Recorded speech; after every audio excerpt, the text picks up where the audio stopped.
Okay, we are here at Cybersync InfoSec 2025. We are here on Untouched talking about subjects in cybersecurity and related. And today we have a very interesting subject. We're going to talk about PR in cybersecurity and the CISO world. And we have here with us. Hi, I'm Nick Prescott. I'm a fractional CISO, so I do CISO in for about 3 or 4 companies, so pharmaceuticals, financial services, and I kind of advise companies on how not to get breached. And then when they do get breached, I kind of get out of bed, run towards the danger, and try and sort all the mess out. Fantastic. Hi Hendrik, I'm Claire Ailes. I'm from 1100 Agency and we're a PR agency, so the other side of the coin of the subject today.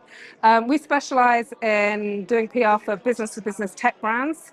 Many of the clients we've worked for have been cybersecurity companies, but increasingly we're getting involved in crisis comms when there's an incident or a breach or something like that, which you need to communicate to the media.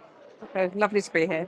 Fantastic. I can see a perfect match already here, PR and CISO, and that's the subject. Yeah. So my name is Henrik Kinstedt. I work for a management consultancy. I also work as a chief revenue officer for a vendor. So let's dig into this a bit then. So we're here to talk about the CISO and the PR, and is there a need for PR for a CISO? And I'm talking about the wider perspective here. I'm not talking about maybe, press or that. I don't know, internal, external, what is PR? Let's start with you. Yeah, no, it's an interesting question because one of the things is kind of internal and external communication, but also kind of upward communication as well. Because I think the trouble is that a CISO thinks that everyone has an understanding. So there's a kind of cognitive bias in effect, because when a CISO talked to the technical guy and said that there's a scatter spider ransomware, and they've got to go to the senior management are going, well, our computers are not working and our systems are down and we're not taking money. So intrinsically, the CISO needs good PR in order to understand who their audience are. And also it's how to craft the internal message and how to craft the external message as well. And I think people think that PR people are just there to kind of get the CISO to say the right thing, but also it's doing that positive message. Is, what people don't want is to have that uncertainty, is that, if you're working in financial services or fast moving, things could be down. You don't know how long they're going to be before they get up. But essentially, it's all about having that good communication. So you don't let that rumor trail go along. And also, one of the biggest things, you don't want misinformation to happen. And good PR is all about not necessarily the bad information happening, but also a flow of good, timely communication. Because CISOs are, by their nature, technical people, and they need to be able to relate to the public about what they're trying to do. Fantastic. I mean, now when we have a PR expert here, and what is the definition of PR and how is it relatable to the CISO role as you see it? So PR is about the management of your reputation as a company. I mean, that's what we look at it as. Lots of brands will think about it as like a branch of marketing, so it helps provide air cover to their sales teams. But it's a lot more than that, and that's why CISOs need to be really involved in it. So Nick makes a really good point about rumor mills and being in control of your narrative. So if a breach happens, and I think that's probably like the number one kind of scenario you can imagine a CISO having to be involved in PR.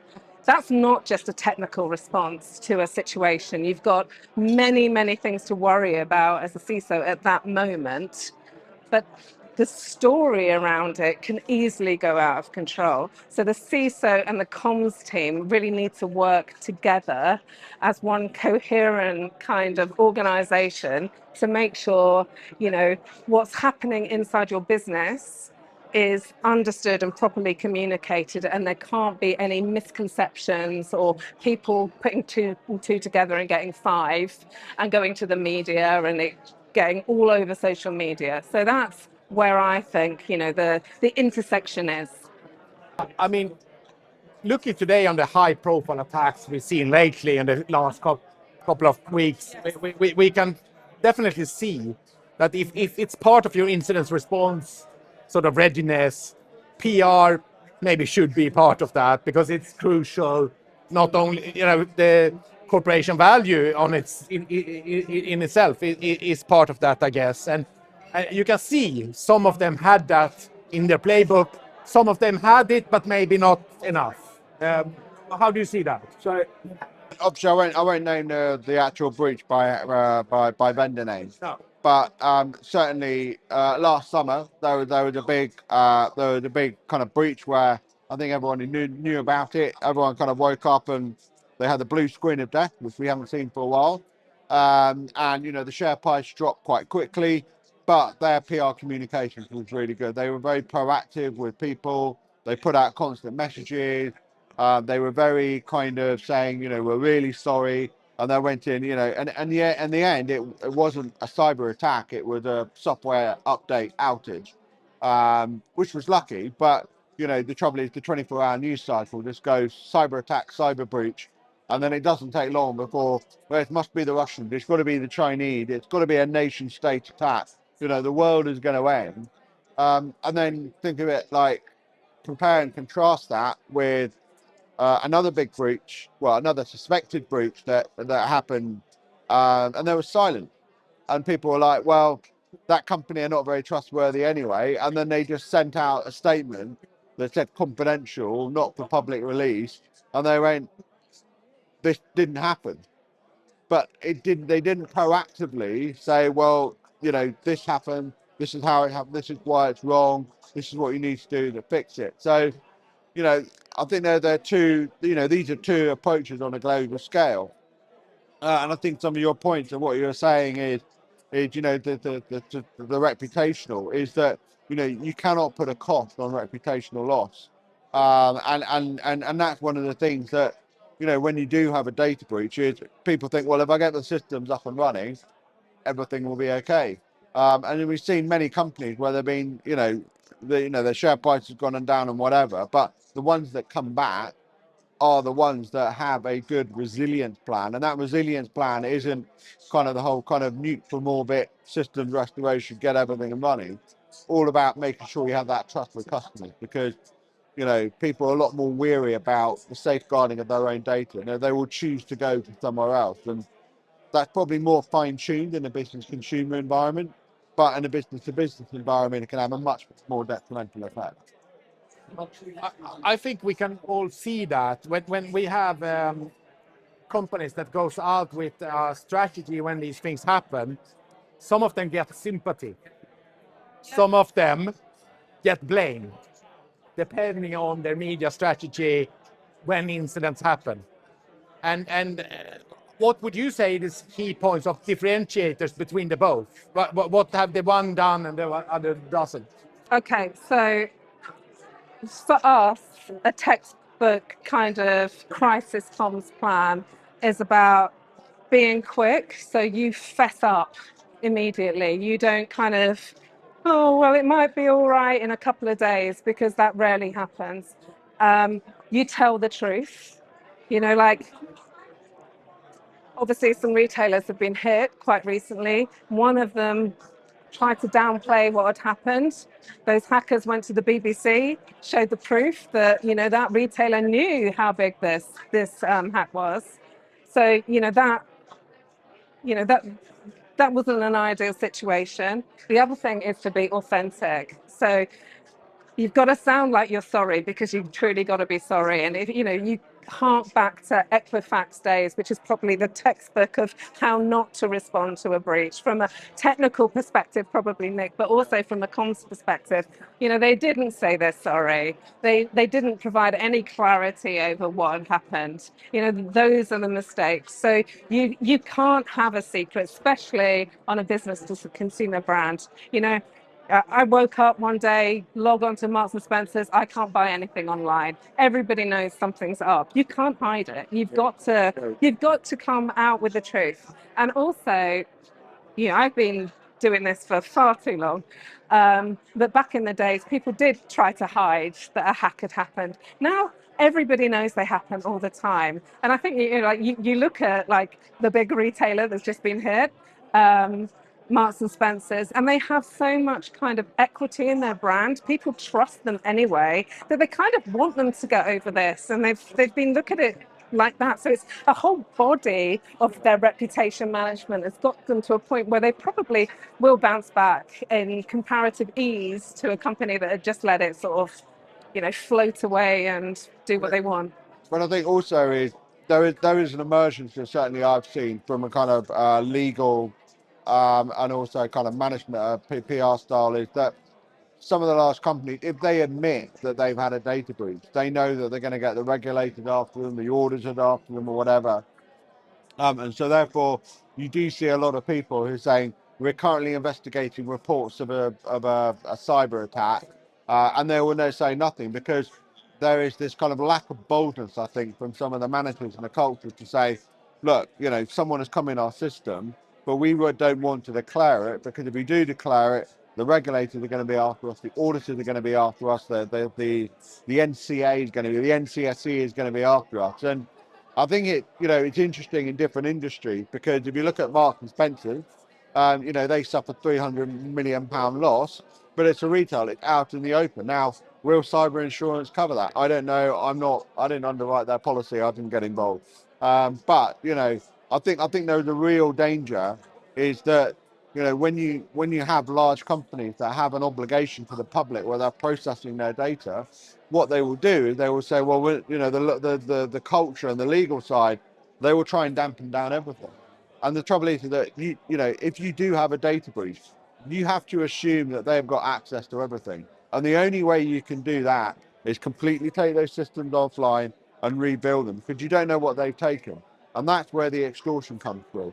And that can be a real danger. And I think there have been breaches where in the regulated industries, they try and keep it down because they know that long-term pain will be a lot worse. But then they go, well, you kept that undercover. Why weren't you transparent?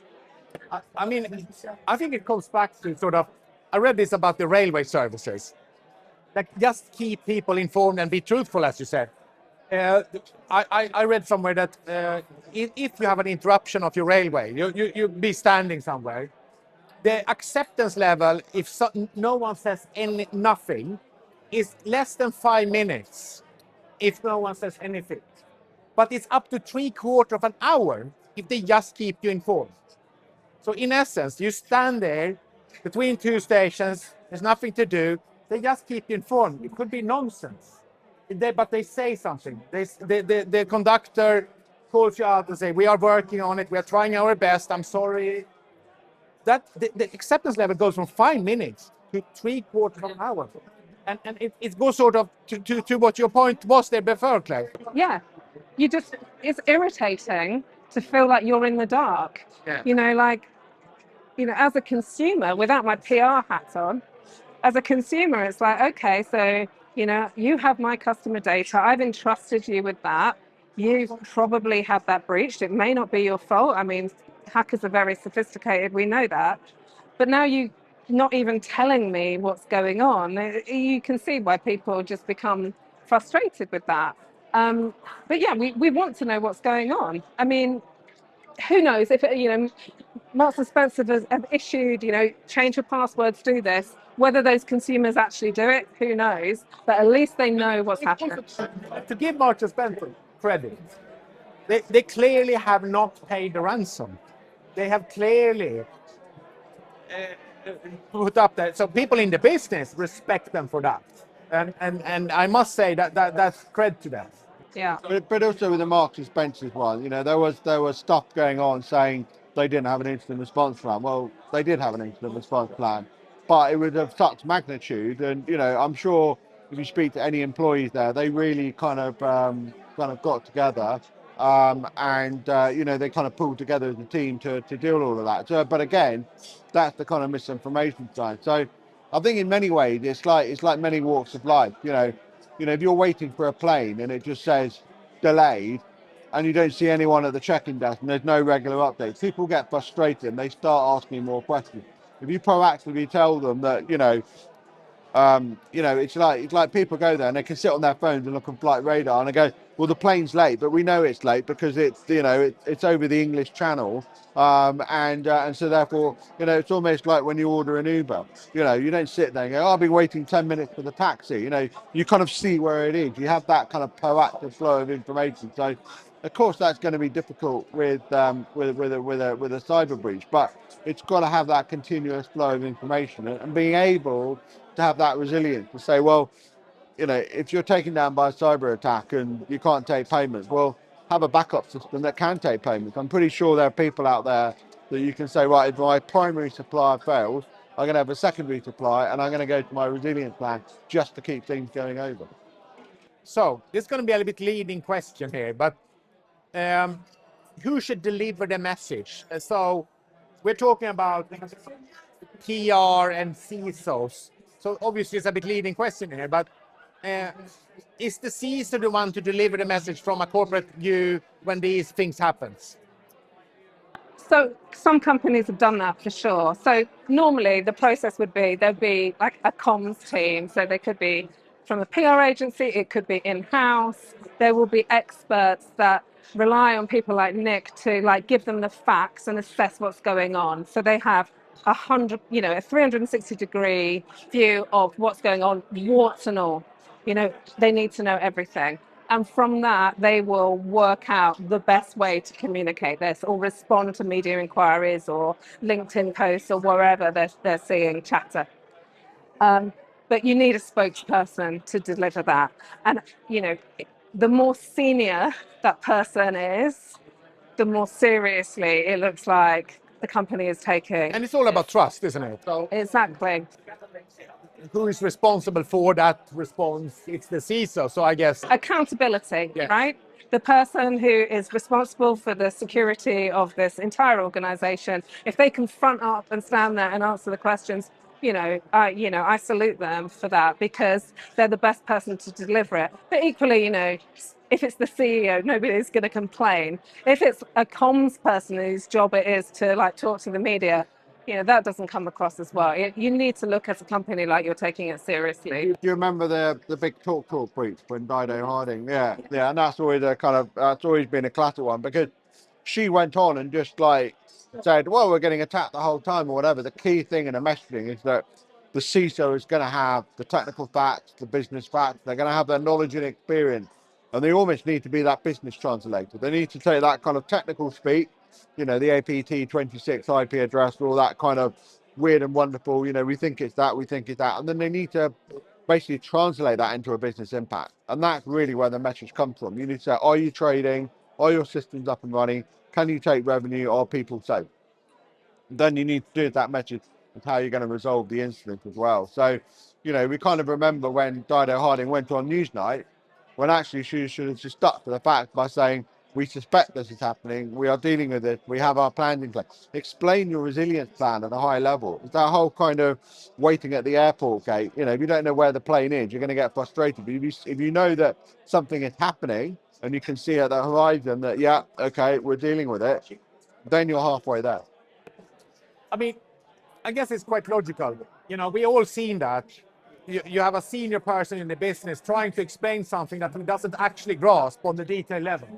And it can be the CEO, it can be a spokesperson, but in the essence, when you stand there in a press conference and actually the reporters know more about the issue than you do, and you stand there like, okay, and then it's just point at that person anyway. So again, back to that. So I think we have the answer to the question really. Of course, the CISO should be part of the comms team.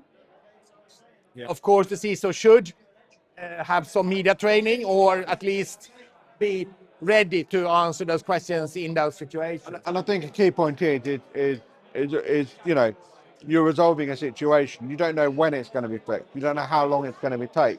You don't know what the depth and breadth of the impact is. You're trying to contain an incident. And the thing is that people think that a cyber incident is something that happens in 30 minutes. The attackers can come in and go around your environment for 6 months, and it's going to take probably 6 months before everything gets back to normal because you're going to have to restore the other stuff, do all the cleanup and everything like that. So, it's a very kind of superfluous thing. And I think the CISO and the PR people need to really set that expectation, is that, you know, cyber attacks don't happen, don't always happen very quickly, and they don't always get resolved very quickly.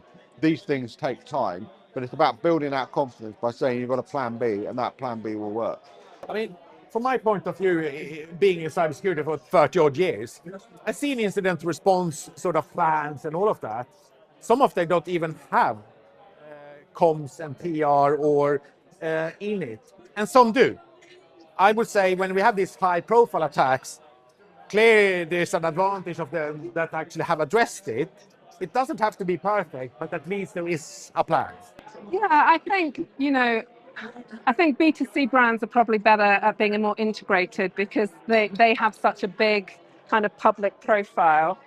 But yeah, quite often, like the CISO will meet the corporate comms head in the war room when, everything's gone wrong, and that's when they swap numbers. Well, that's way too late. You can't say that. Yeah, and then it's well, and it's you don't know the rules of engagement. There's no playbook. So yeah, you're right. There's incident response plans, in case you're hit by a breach or ransomware or whatnot, and then there's crisis comms plans that the PR team probably own, which could be any kind of crisis, not just a cyber thing, but they might not actually overlap or, work with each other. So, our advice is to make sure that that the CISO knows who runs corporate comms. It's like the first person you call when you get to the business, you find out what the strategy is in case something goes wrong. You know each other and you trust each other, because you really do need to trust each other in that kind of situation.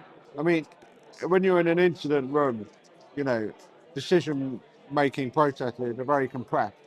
You may make the right decision, you may make the wrong decision, but you can't procrastinate on the decision. Perfection is the enemy of good on this one. At the end of the day, if you know what good looks like, and the comms going, I roughly understand what the cyber people are doing, and the cyber people saying, I roughly understand what the comms people are doing. If they meet for the first time through different doors, like stage right, stage left, they're sitting in the room and the lawyer's in the middle, it's not going to happen. Oh, and the lawyers add a completely different complexity to it, because back to your point about the cyber insurance, payout and all those kind of things, they're putting a lid on everything. So it's about getting the balance between making sure you're protecting your brand, but you're not leaving yourself open to some kind of litigation further down the line. Fantastic. I feel I could talk about this for an hour more, but unfortunately that's not our time today. I want to wrap it up with maybe asking you both to just answer the simple question. What would you advise CISOs today in small, medium, large organizations in this aspect? How should they look at this? I would say understand the non-technical parts of the business. And what I mean by that, understand things like marketing, the brand, what do they stand for? What do the creative people get excited about? What do the people think that IT people are kind of, and they're probably from the IT crowd, that TV, they all think they're 3 floors underground, and then security a couple of floors underground from the IT people. Really need to understand the non-technical parts of the business, and then understand the business impact of a cyber incident, and not the technical part. Thank you. Okay. So you've given your advice to CISO, so I'll give my advice to the corporate comms team then. I would say you've got to muscle in on incident response plans. You've got to find out what's in that plan, and you've got to make sure that comms is covered. If the company is doing tabletop exercises to make sure that they're testing, those plans, you need to be involved in that situation. So, you're doing mock media interviews in front of the BBC in that moment to see how the CISO or whoever the spokesperson is responds, because then you will have practice and you'll all have a lot more faith in each other, and when it happens for real and you go in that room, that you kind of understand how each other works, what your strengths and weaknesses are, and you can trust each other to get through this. Fantastic advice from you both. I would want to add one thing. I think all of these plans is fantastic, but I also want to add one advice for myself. Do get together every 6 months and actually practice it. So don't only have a plan, but get together maybe every 6 months and just get together that group, that are supposed to gather up, pretend you have a scenario, play it out. It doesn't have to take too much, but actually practice it, because I think that is crucial when it actually hits the fan, right? Okay. 100%. Thank you so much. Thank you. Really good fun. Thank you. Thank you, Henrik. Thank you.